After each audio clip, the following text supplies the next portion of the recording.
Сәлем достар, бүгін наурыз көже дайындаймыз.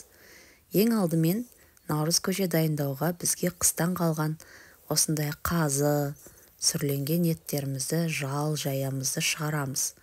Менде екі түрлі қазы, біреуі үлкенірек малдікі, мінекей жілік сүрленген.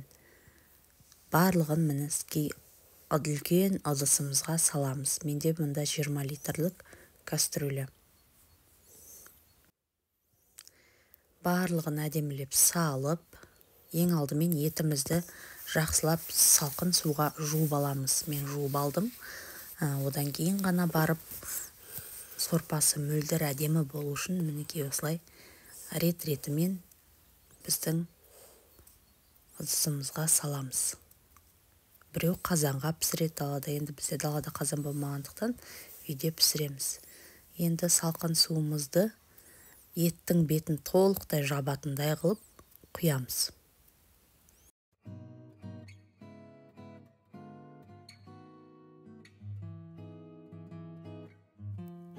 Мінекей етіміздің бәрі салынды. Енді қазымыз жарылып кетпес үшін осындай тіс шұқығышпен барлық жерінен тесіп шығамыз алдын ала. Себебі қазір ет қайнаған кезде қазы жарылып кетуі мүмкін. Алдын ала сіздерге лайфхак.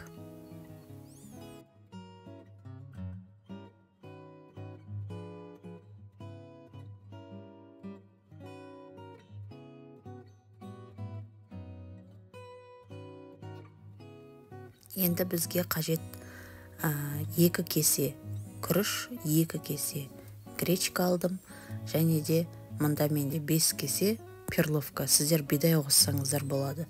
Бізде үйде осылай дайындаймыз. Енді мінекей етіміз қайнады әдемілеп. Енді көбігін ала бастаймыз. Көбігін қыздар жақсылап тазаласаңыздар, сорпаларыңыз мөлдір әдемі болып шығады.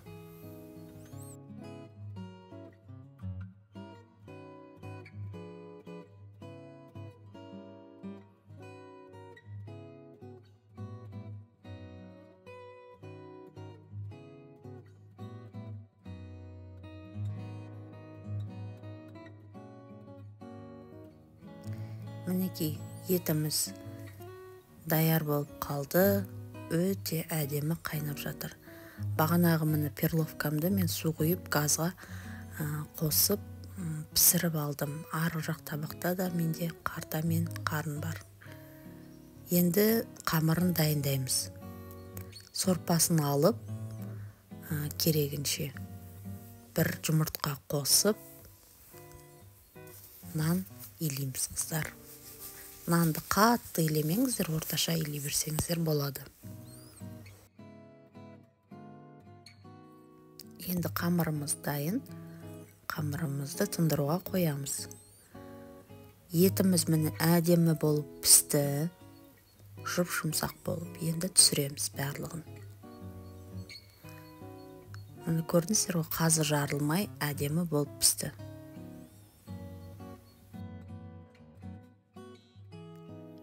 Наурыз көжеге біз соғымдан қалған ең әдемі, ең дәмді еттерді қосамыз. Сол кезде наурыз көжеңіз өте қою, дәмді, ауызда дәмі қалатындай болады.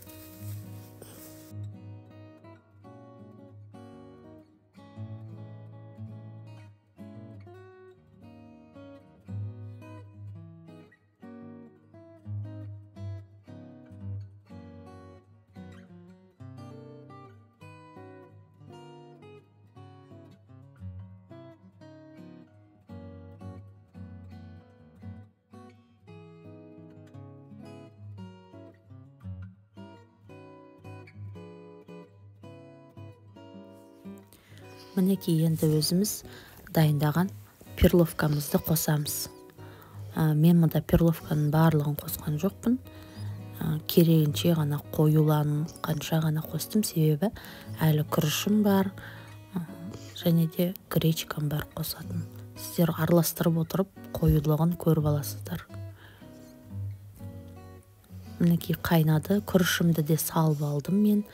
Күрішімді 1-2 минут қайнатып, оның артынша гречканы да саламыз. Қыздар дәндерді салған кезде міндетті түрде дәмін көріп, пісуін, піспеуін қадағалап отырыңыздар. Бірі пісіп, бірі піспей қалып, езіліп, ботқа болып қалмас үшін піскен дәнді жеп көріңіздер. Сорпаға суды еселеп отырыңыздар, және де тұзын да бірге көріп отырыңыздар. Мінекей осылай араластырған кезде маған қажетті қоюлық осындай болады. Сіздерде кішкене әркім енді әрқалай сұйықтау сорпасын көптеу болса, солай жасайсыздар. Мінекей біздің көжеміз дайын болып қалды. Енді бағанағы жайылған қамырымызды кесіп, бірін ұзын шағылып кесіп, жаңағыдай лапша ұқсатып, бірін төртбұрышты қылып, майда-майда қылып кесіп, турап саламыз біз екі түрлі қамыр. Енді газымыздың астын көтеріп, бір бұрқ еткізіп қайнатып аламыз, қыздар. Көп қайнатудан қажеті жоқ. Қамырды салғаннан кейін бірден сорпамызды жақсылап тұрып араластырамыз. Сол кезде арасындағы қамырлар жабысып қалмайды. Егер төртбұрышты қамырларыңыз жабысатын болса, ақырындап алып, шаншқының көмегімен ажыратып, ашып сала салсаңыздар, бір қайнаған кезде пісіп шығады. Мінекей өте қою, әдемі наурыз көжеміз дайын болып қалды.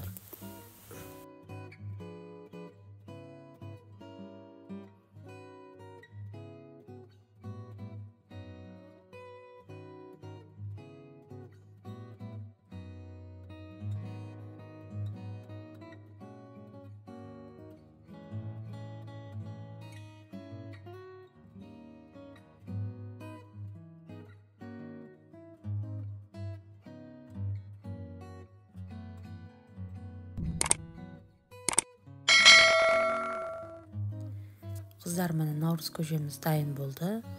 Ендігі мен етін салған кезде сорпасы сыртына шығып кетпес үшін осылай кішкене 5 литрлік кастрөлге кішкене бөліп алдым.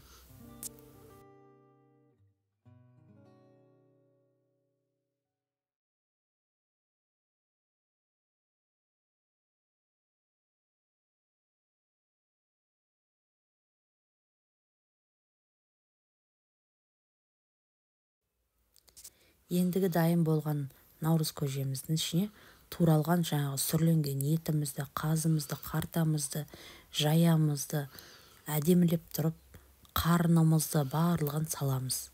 Мен қарын мен қартаны бөлек 5 литрлік кастрөлге пісіріп алдым. 1,5-2,5 сағатта пісіп шығады.